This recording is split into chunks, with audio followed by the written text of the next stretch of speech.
From my corner office on the 50th floor of Sterling Towers, I watched my father scan his employee badge at the security gate. Even from this height, I could see the slight stoop in his shoulders, the hesitation before he entered the building. How different from the man who'd stood over our Christmas dinner table 3 years ago, condemning my choices with such absolute certainty. "Miss Parker." My assistant Sarah's voice came through the intercom. "The layoff papers are ready for your signature. Bring them in." I turned from the window as Sarah entered, carrying a thick folder marked Department Restructuring. Inside were the documents that would end my father's career at Sterling Financial, along with the careers of everyone else in his department. "The board approved everything," Sarah said, placing the folder on my desk. "They agree the merger makes these positions redundant." I sat down, running my fingers over the smooth leather of my chair. The same chair my father had once proudly shown me during a Take Your Daughter to Work day, back when he was Senior VP of Sterling Financial. "You'll sit here someday," he'd said, "if you work hard and follow my path." But I hadn't followed his path. I'd chosen my own, and that's when everything changed. The Christmas dinner that changed everything played in my mind like a movie I couldn't stop watching. A startup. My father had laughed, the sound sharp and dismissive. "You're leaving Sterling Financial to start a tech company? Have you lost your mind, Olivia?" I'd sat there, trying to keep my voice steady as I explained my vision. "The future of finance is digital, Dad. Traditional banks are going to be obsolete if they don't adapt. My platform could." "Could what?" He cut me off. "Compete with established institutions? Banks that have existed for centuries? You'll always be a failure if you throw away everything I've built for you." My mother had busied herself with the turkey, avoiding conflict as usual. My brother Michael, already following in Dad's footsteps at Sterling, had smirked into his wine glass. "She just wants attention," he'd said. "She'll come crawling back when her little experiment fails."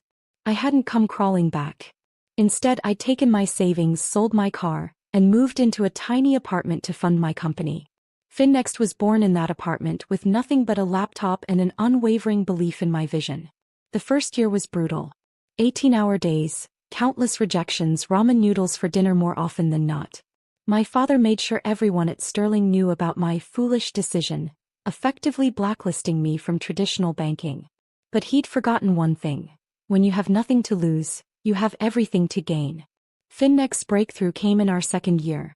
Our mobile banking platform caught the attention of a major tech investor. Suddenly, the doors that had been slammed in my face began to open. My father noticed. Of course he did. But not the way I'd hoped. "Playing with apps isn't banking," he declared during another disastrous family dinner. "Real financial institutions deal with real money, not this digital nonsense." 3 months later, FinNext launched our blockchain-based payment system. Traditional banks scrambled to catch up as our user base exploded. The digital nonsense was revolutionizing the industry. I kept my name out of the press, using my first initial and middle name on all company documents.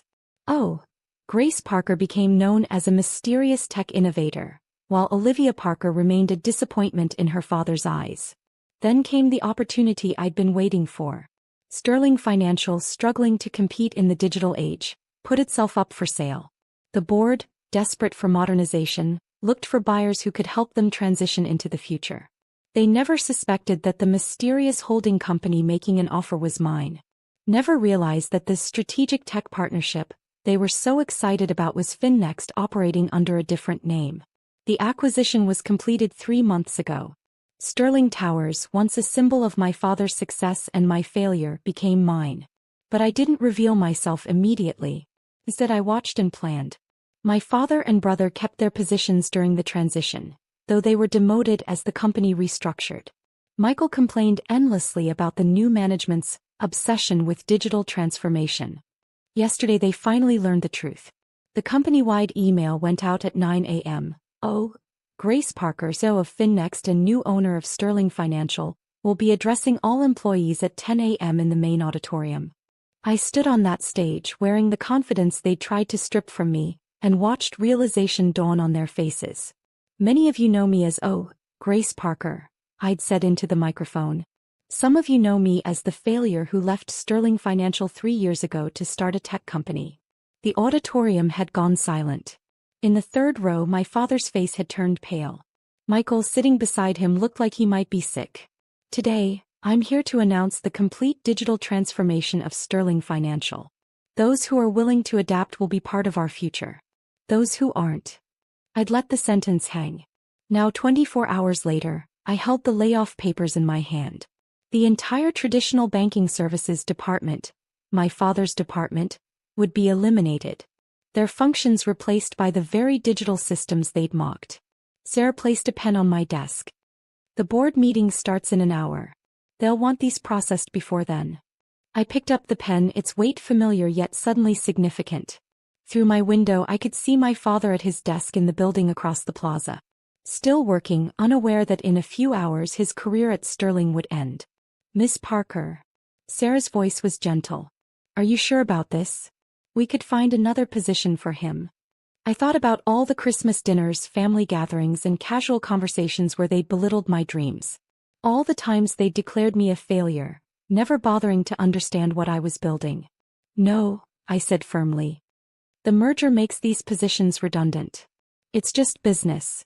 Just business. The same words my father had used when denying promotions to qualified employees who didn't fit his traditional banking mold. The same words he'd used to justify his resistance to change. I signed the papers. Have security ready, I told Sarah. When HR delivers the news, I want the transitions to be immediate. She nodded, gathering the documents. Will you watch? I turned back to the window. Yes. Some failures need to be witnessed. The irony wasn't lost on me. The building he'd once proudly shown me, the office he'd promised would be mine if I followed his path, they were mine anyway. Just not the way he'd planned. Sometimes success looks like failure to those too blind to see the future. And sometimes the best revenge is simply proving them wrong. At exactly 2 p.m., I watched HR representatives enter my father's department. From my office, it looked like a scene from a silent movie.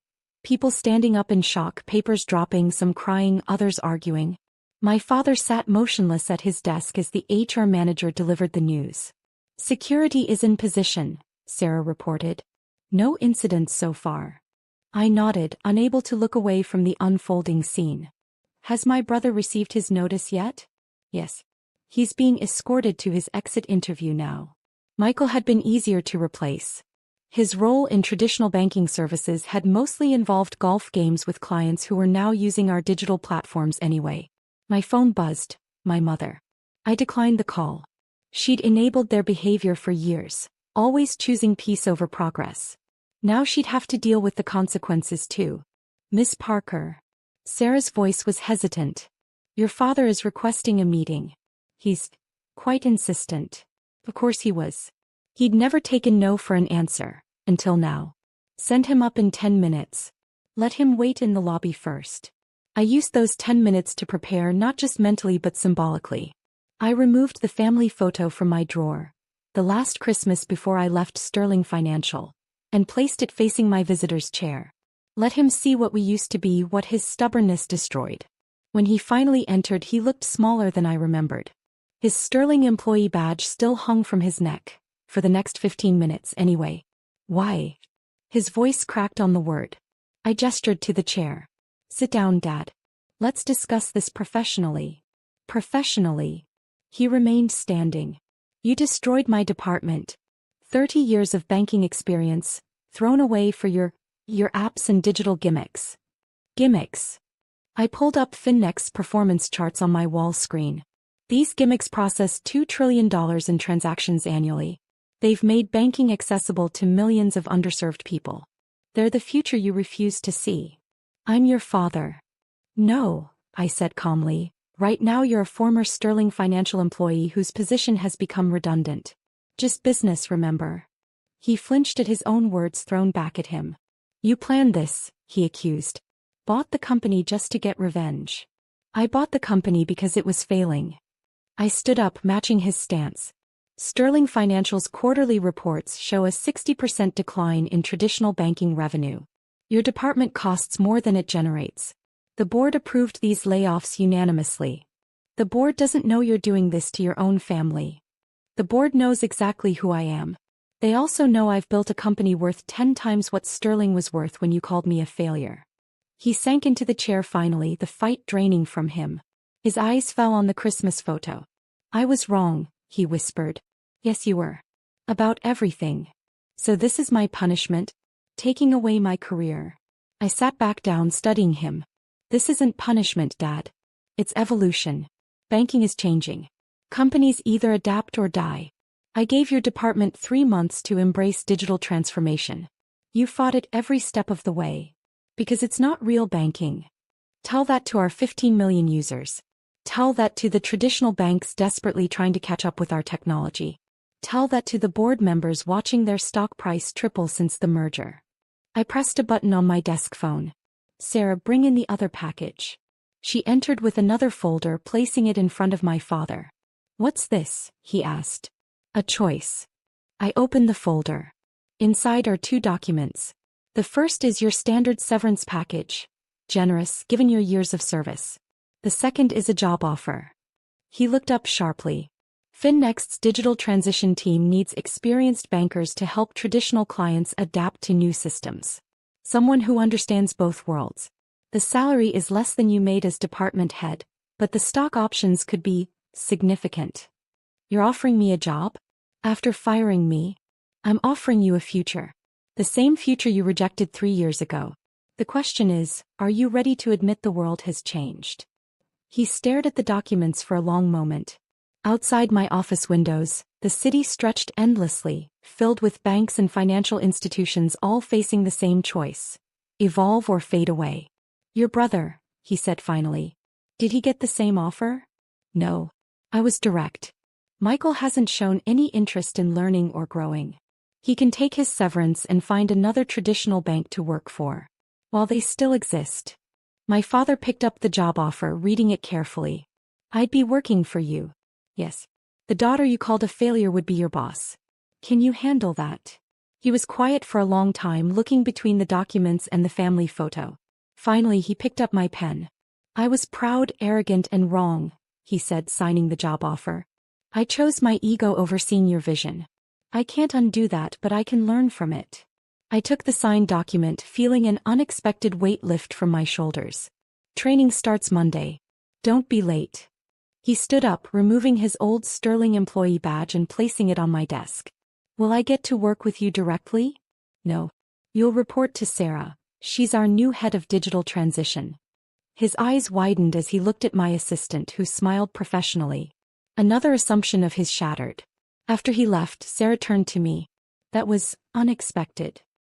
He surprised me too, I admitted. Maybe people can change if you force them to see the truth. The next few months transformed Sterling Financial completely. Our digital platforms replaced traditional banking services entirely. Some old guard employees left, unable to adapt. Others, like my father, embraced the change and thrived. Michael took his severance and joined another traditional bank, still refusing to accept the industry's evolution. Mom finally found her voice, telling him he was making the same mistake they'd made with me.